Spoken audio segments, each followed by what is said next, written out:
Je suis Clotilde Dussoulier et vous écoutez l'épisode 294 de Change ma vie. Comment lire plus, deuxième partie.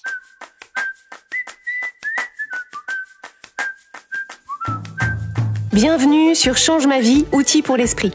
Je suis Clotilde Dussoulier, je suis entrepreneur et master coach certifié.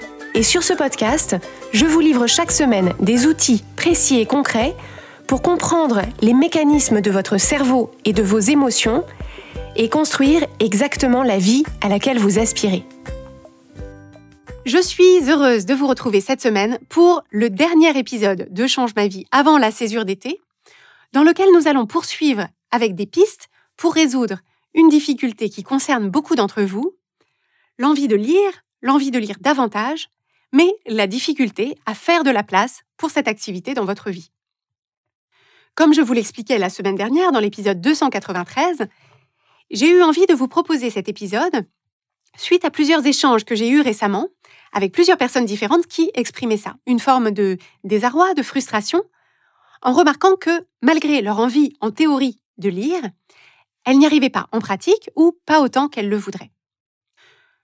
Dans cet épisode en 2 parties, j'ai donc voulu vous apporter des solutions concrètes pour faire plus de place à la lecture dans votre vie, si c'est une envie que vous partagez aussi. Si vous n'avez pas encore écouté l'épisode 293, vous pourrez l'écouter à la suite de celui-ci. Les 2 épisodes sont complémentaires, mais l'ordre d'écoute n'a pas vraiment d'importance. Ce que je vais commencer par rappeler, c'est pourquoi on s'intéresse à la lecture en tant qu'activité, et c'est parce qu'elle présente d'immenses bénéfices pour l'être humain.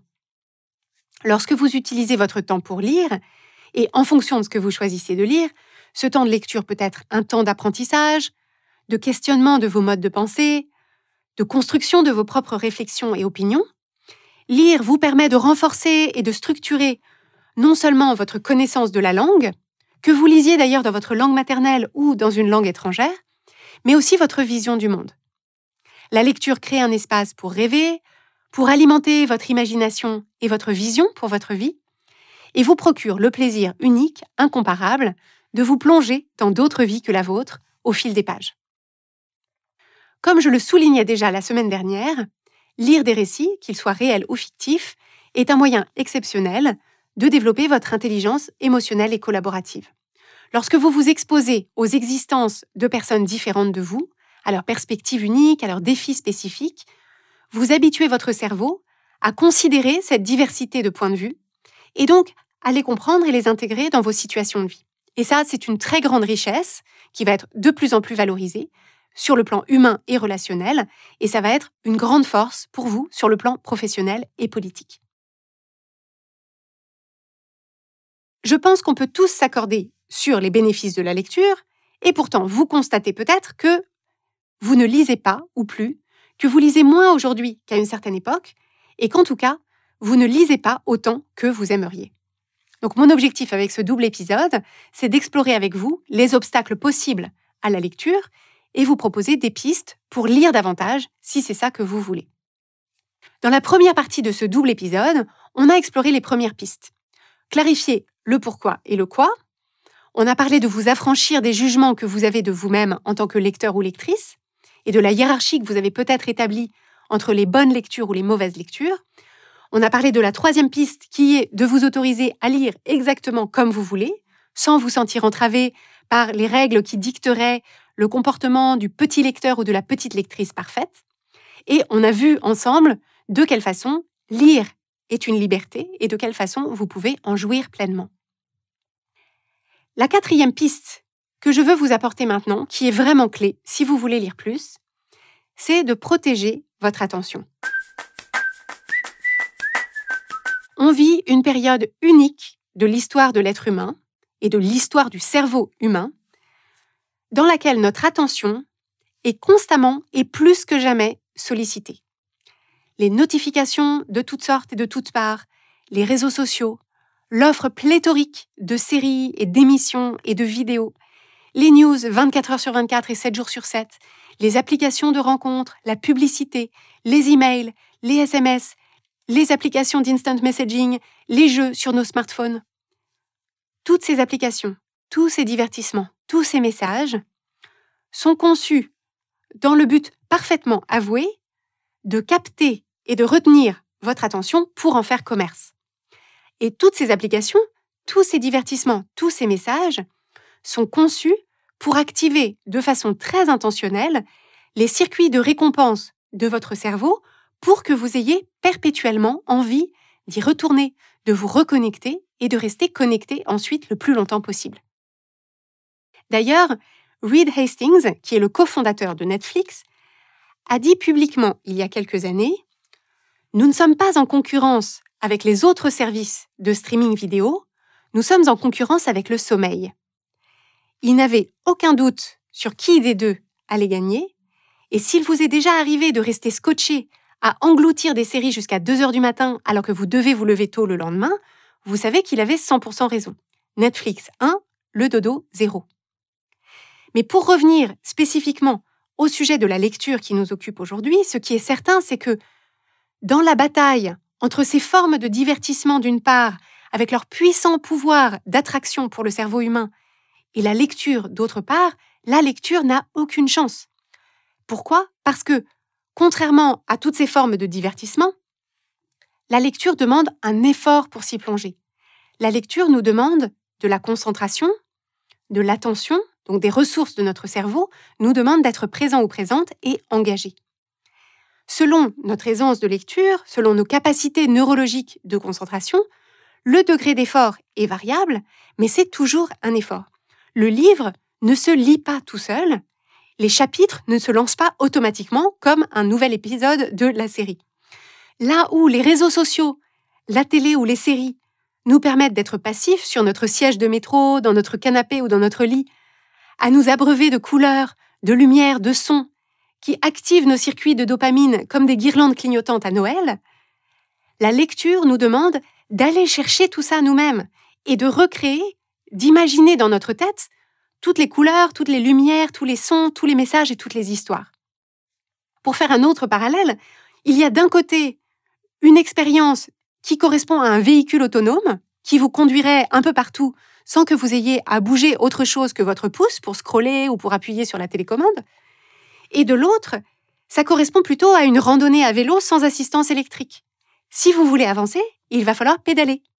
Parfois ça monte, il faut s'accrocher. Parfois vous êtes en roue libre dans la descente et ça va tout seul, mais ça fait toujours chauffer les mollets. Donc je ne dis pas ça pour vous détourner de la lecture, bien évidemment, et je ne dis pas non plus que ces autres divertissements n'ont pas leur place dans votre quotidien.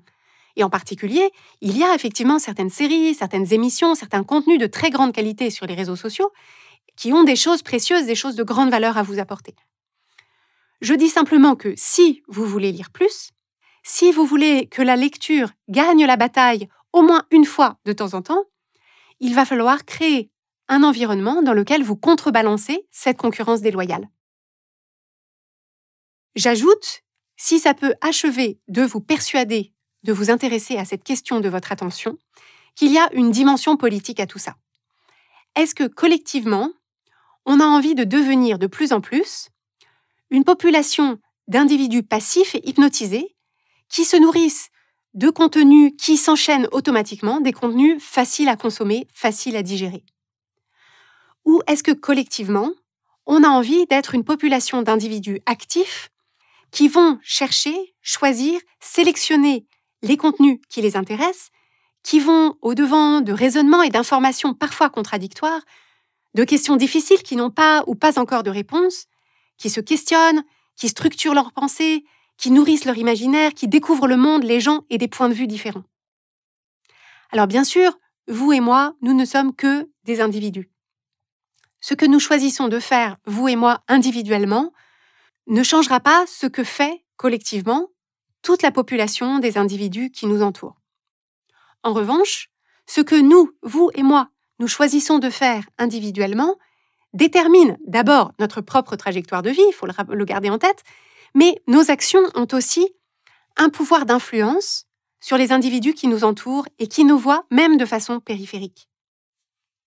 À chaque fois que vous sortez un livre dans le métro ou dans le train, à chaque fois qu'un passant vous voit lire sur un banc à l'heure du déjeuner, à chaque fois que vos enfants ou vos neveux ou les enfants de vos amis vous voient lire, à chaque fois que vous parlez d'un truc que vous avez lu à un collègue ou à une amie, c'est un vote pour un monde dans lequel la lecture, très simplement, existe encore.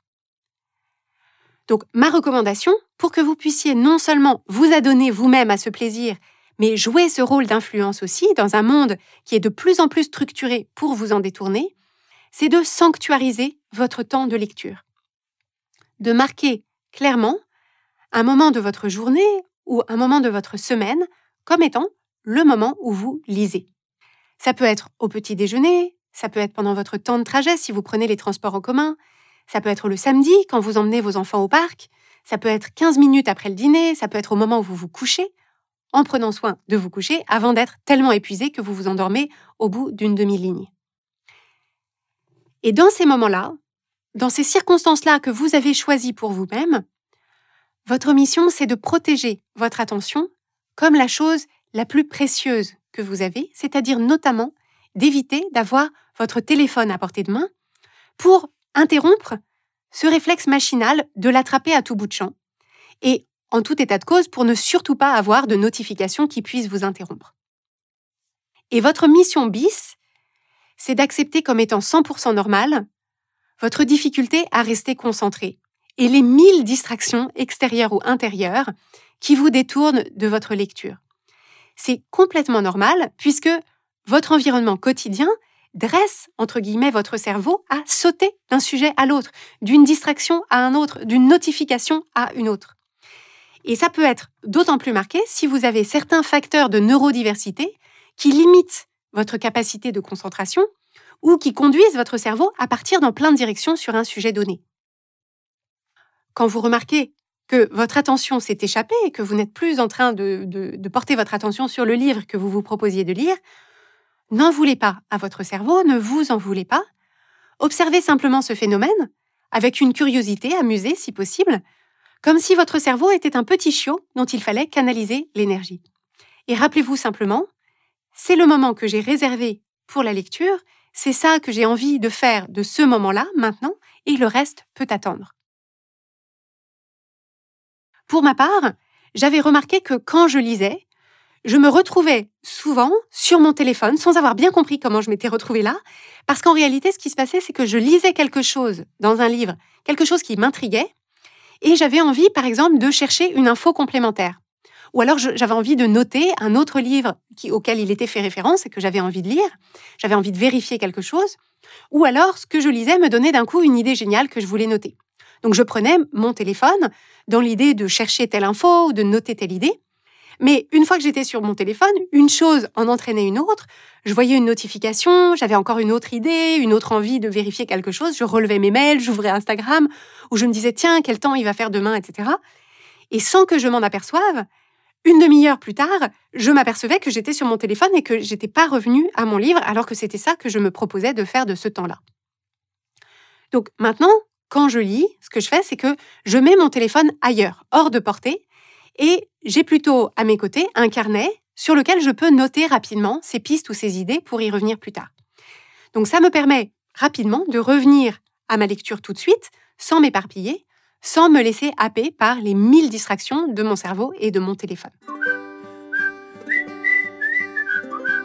La 5e et dernière piste que je veux vous apporter, si vous avez envie de lire plus, mais que vous remarquez que vous avez du mal, c'est de veiller à composer avec vos ressources et avec vos capacités. Parce que, comme je l'ai indiqué, la lecture est certes une activité de loisir, mais elle demande un effort cognitif. Et il y a des moments dans notre vie où on n'est tout simplement pas en mesure de fournir cet effort cognitif.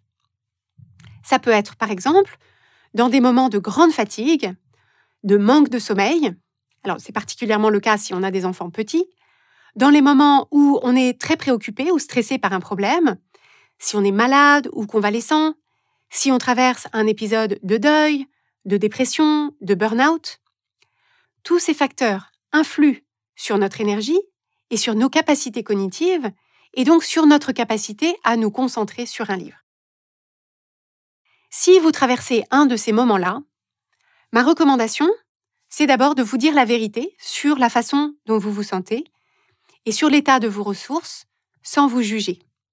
Ne passez pas en force, ne vous houspillez pas, ne vous catastrophez pas. Vous n'êtes pas un robot. C'est normal de passer par des phases de plus ou moins grande disponibilité mentale. Ce que vous pouvez faire, lorsque ça vous arrive, c'est de voir s'il y a peut-être des types de lectures qui vous seraient accessibles et agréables. Peut-être qu'il y a des lectures qui sont plus faciles, plus légères, plus divertissantes. Et peut-être aussi en termes de durée que vous arrivez à lire 2 minutes ou 5 minutes, mais pas plus. Et ça, c'est déjà beaucoup. Et peut-être aussi que c'est un bon moment pour vous mettre à écouter des livres au format audio, parce qu'il y a maintenant une offre assez vaste dont la qualité est globalement excellente. Mais peut-être aussi que tout ça est complètement au-dessus de vos forces et au-dessus de vos envies, comme si, en fait, vous n'aviez plus d'appétit. Et si aucune lecture d'aucune sorte, ni d'aucun format, ne vous est accessible ni agréable, s'il vous plaît, ne vous forcez pas. Faites ce que vous avez besoin de faire pour résoudre la difficulté sous-jacente. Donc, sans doute, vous reposer, vous apaiser, dénouer vos difficultés ou vous soigner selon les cas. Ma simple mise en garde, dans ces moments-là, c'est de vous méfier de ces autres activités, celles que j'ai évoquées tout à l'heure. De vous méfier des séries, des réseaux sociaux, des jeux vidéo, etc., qui sont tellement faciles à consommer, qui masquent justement les difficultés sous-jacentes, mais qui peuvent être effectivement très tentantes dans ces moments-là pour vous donner l'impression que vous ne faites pas rien, pour vous prouver que vous êtes encore vivant, encore vivante, et que votre vie n'est pas qu'une suite de corvées, de galères et de problèmes à régler. Le problème, et donc ma mise en garde, c'est que ces activités-là qui sont, comme on l'a vu, conçues pour magnétiser votre attention au-delà même de votre disponibilité, de votre envie et de votre énergie, risquent de prendre la place de votre sommeil, de votre calme intérieur et de votre connexion avec vous-même, alors que c'est précisément de ça que vous avez sans doute besoin pour sortir de cette période de difficulté que vous traversez. Donc, bien sûr, vous êtes libre de faire ces arbitrages. Je vous invite simplement à les faire de la façon qui vous bénéficie le plus et pas de la façon qui bénéficie le plus aux personnes qui font commerce de votre attention et qui, entre nous, se fichent royalement de ce dont vous avez réellement besoin en ce moment. Ça m'arrive, pour ma part, de traverser des phases dans lesquelles je me sens sursollicitée. Donc c'est en fonction de ce qui se passe dans ma famille, dans le développement de Change ma vie.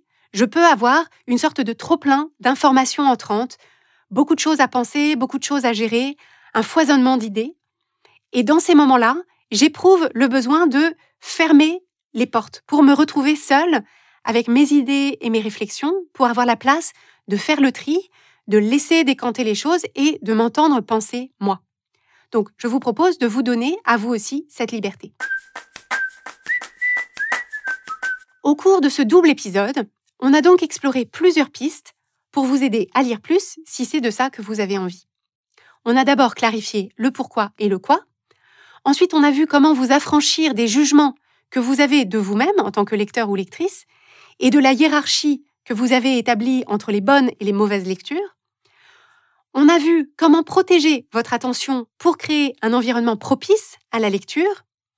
Et on a vu comment vous pouvez vous autoriser à lire exactement comme vous voulez, selon vos propres règles, vos propres envies, mais aussi selon vos propres ressources. J'espère vous avoir donné des clés qui rouvriront la porte de votre petit salon de lecture si elle était verrouillée ces derniers temps. Et j'espère que vous y passerez des moments merveilleux cet été et bien au-delà, à rêver, à voyager, à réfléchir et à vous questionner. C'est un immense privilège d'avoir un accès illimité aux livres et à la lecture. C'est un privilège qui échappe à une grande partie des êtres humains qui vivent en même temps que nous, autour de nous et sur la planète au sens large. Et je nous souhaite à tous et à toutes d'en profiter pleinement.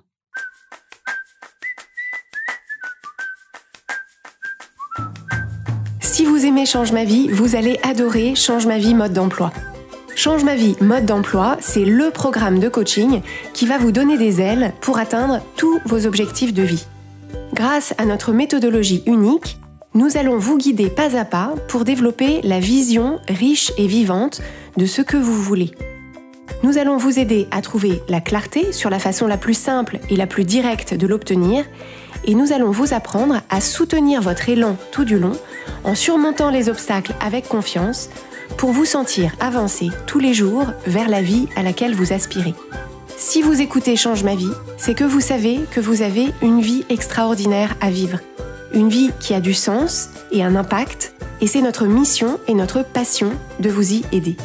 Je vous donne donc rendez-vous dès aujourd'hui sur changemavie.com/coaching pour avoir toutes les informations.